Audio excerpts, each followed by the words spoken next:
Okay, let's try this again.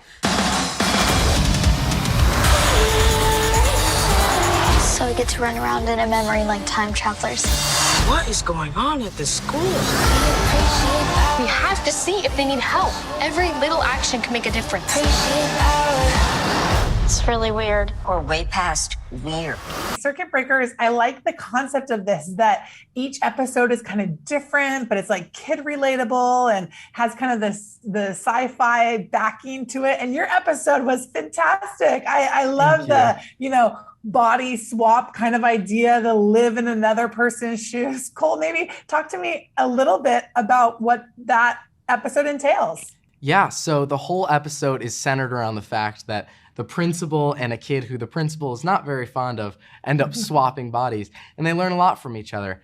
I feel like it's a very valuable lesson, and it was very fun to work on set. Right away, when I heard that it was going to be Maz, I started doing my research, trying to figure out what he was like as a stand-up comic, so I kind of worked in a little bit of his physicality, so it was really fun to work on. Well, yeah, Maz, talk to me about that, because I feel like you have almost a little bit of the tougher role in trying to do the body language of a kid, because so much volume is spoken in the way people move. Talk to me about what it was like trying to capture that. Well, I think the writers did a great job of writing it, so it's pretty easy to follow what they'd written. And then I'm a father to a teenage boy, so I tried to emulate, teenagers kind of have a hard time sitting in place and they keep moving. I tried to do the movements of a teenager, and I think I probably originally was overdoing it because I was having so much fun lampooning my son.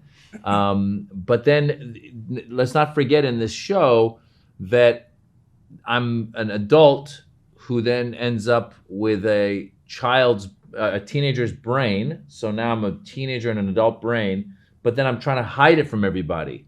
So there's that element. So you can't go over the top with the body movements. You kind of got to try and tone that down as well. So it was a really fun task to have as an actor. You had just talked about having kind of your kids' influence a little bit on it. As they've gone older, Maz, how have you seen the way you view family, content, or even your willingness to be involved with it shift?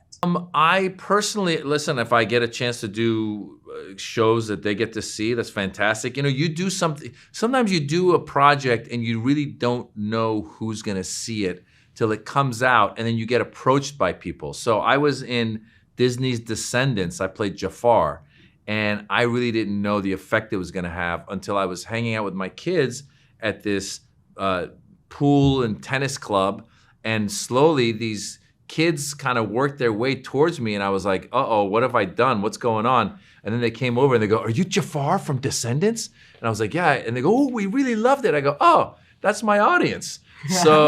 So we'll see once it comes out what kind of demographic this reaches. Cole, talk to me about the idea of seeing things through somebody else's eyes, or not fully having the whole situation before we quickly judge something. Talk to me about when you've experienced that in your life, or even by doing something like this, how it kind of makes you maybe more aware of that. Yeah, I feel like it's a lesson that everyone can relate to. I mean, the don't judge a book by a cover is something that's drilled into kids' minds when they're, super young in school.